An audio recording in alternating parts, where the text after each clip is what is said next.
Hello and welcome to Walker Tea Review. I'm Jason Walker here with another tea to try.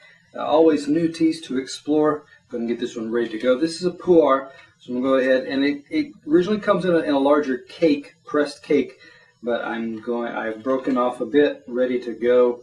So there's all the leaves are kind of pressed there together into that nugget. I'm going to add my water. You know, some people will suggest rinsing your pu'er because before serving, so you do a quick rinse and then discard that water. I'm gonna skip that segment. This is a shu pu'er, and I'll get into a little bit of that.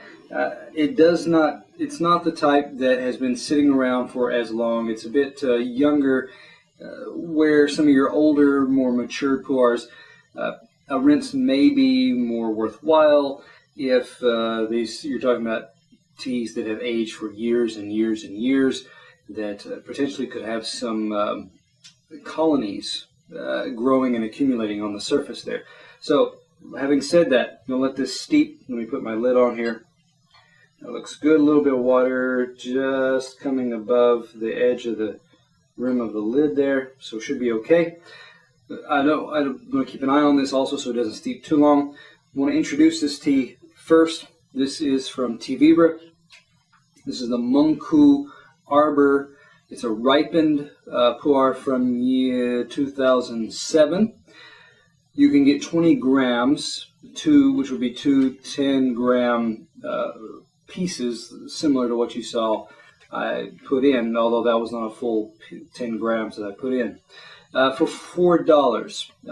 Let's see, it is from the Mengku area in Linsang of Yunnan province.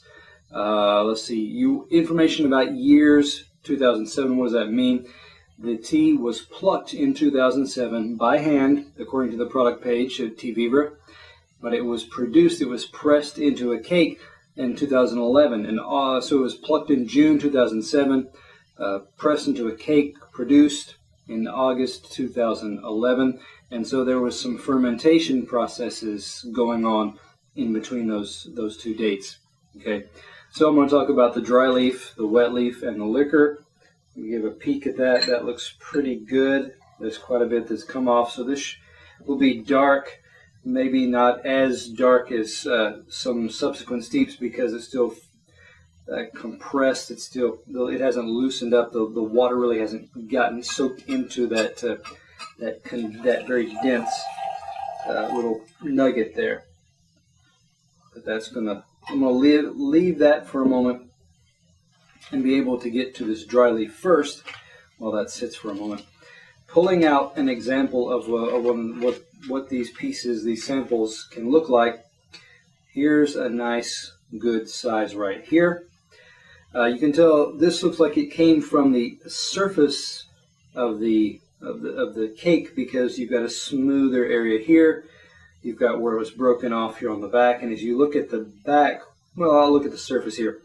You've got what look to be very small leaf pieces or intact leaves. These are not some of the larger. You can get quite large. There's different grades of leaf that can be put into a pu'er cake. They can be mixed together in some cases, larger grade, larger leaf, smaller, and so on. Fairly consistent in size. These look to be like young leaves. The other thing I noticed from this particular piece is I'm getting lots of gold color. So these were probably needles, buds at one point as well, or I should say, I guess they still are, but they're not as fresh green looking, of course, as they were right off at plucking. Turning it over, sometimes you can see where a cake, they'll give you the nice pretty leaves on the top, and then when you break it off and look inside, you can see more of the mixture. Looking at this side, the underside here, still fairly consistent, still younger, more delicate leaves, sizes of an inch or maybe just a little bit above, some maybe even a little less than an inch in length. Still the 10-20% of that golden gold color that comes from buds, so that are still fuzzy, still silvery when they're silvery on the plant, but then as they change color, they become more of that golden type of color. I'm going to leave that as it is. I should make a note of this aroma here. Let's get into the pocket here too. You're getting the kind of traditional, the usual pu'er type smells. It's going to be earthy. It's going to be almost musty type of smell, although musty is a little bit extreme. Think more of dried mushroom type of smell. So you can tell something that has been in a cool, damp type of environment, bit of a musty type environment, bit earthy type of environment, and then been taken from that. So you get those kind of dried mushroom type smells.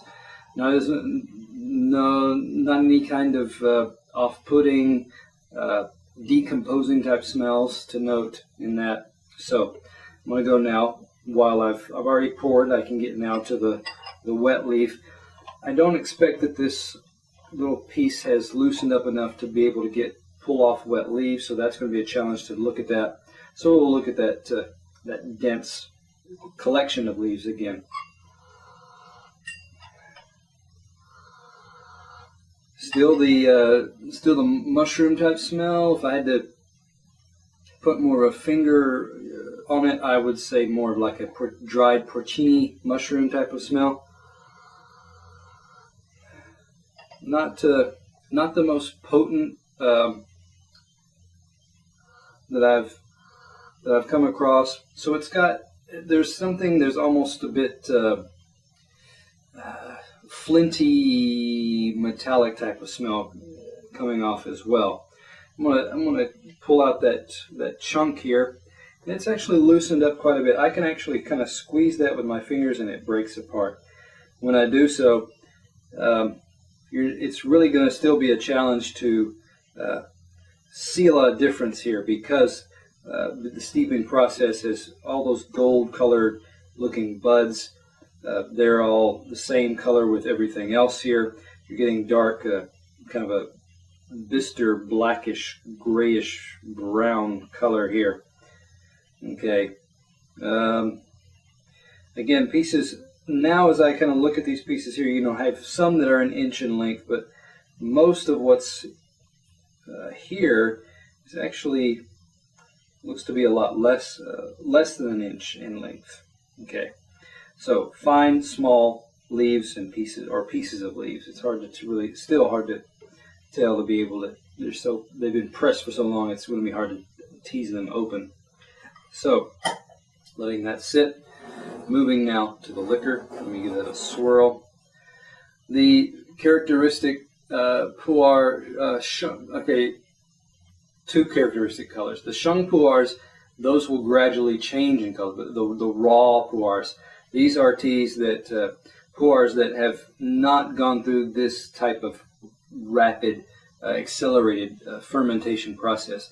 The fermentation happens while it's still while it's been pressed into the cake, so you get green-like pu'er characteristics. And then it ages, it becomes more of a darker, more of a mellow type of taste, where it may start off as a bit more astringent, a bit more bitter, and that mellows out as it ages, and the bacterial processes are still going on within that pressed raw sheng pu'er cake. Shu pu'er, which is what we have here, again, that process has been accelerated outside of the cake. There's some pile fermentation that goes on that allows, kind of simulates what would happen with over 10 or more years with a sheng pu'er that happens in a pile, and then the tea is pressed. And when you get a shu pu'er or a shou, depending on who's saying it, sheng pu'er, shu pu'er, you get these darker, inky brown type colors here. Holding it up, looking through the light here, you get you still see a brownish tinge to it there. Okay, so I'm going to give this a pour. Talk about the taste here. the same porcini mushroom type of smell coming off. Something a little bit, something almost just a little bit marine, a little bit of salt water type smell coming off there. Okay, let me give this a smell, a taste rather.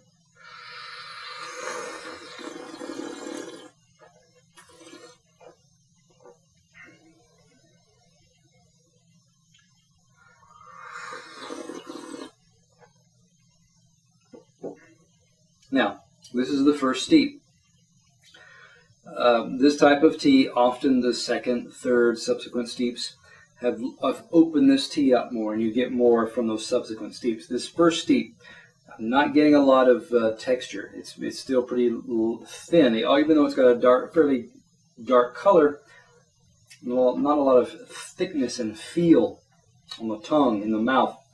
The aroma is fairly similar, consistent with what came across in the dry leaf and the wet leaf here. Still getting that kind of mushroomy, dry porcini mushroom, damp earth type of smell, damp wet leaves, some of that coming off.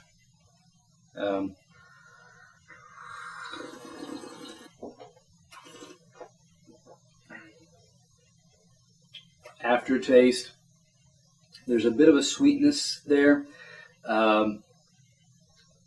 Somewhat, it's relatively brief. Stopping here, talking about off-camera tastings. I was able to steep this, multiple times off-camera, just to kind of test it, get it through, send it through its paces to see how it unlocks, how it opens up. It does get more texture. It gets more of a somewhat not quite brothy, but a thin cream type of feel. It gets the after sweetness in the aftertaste builds up as well.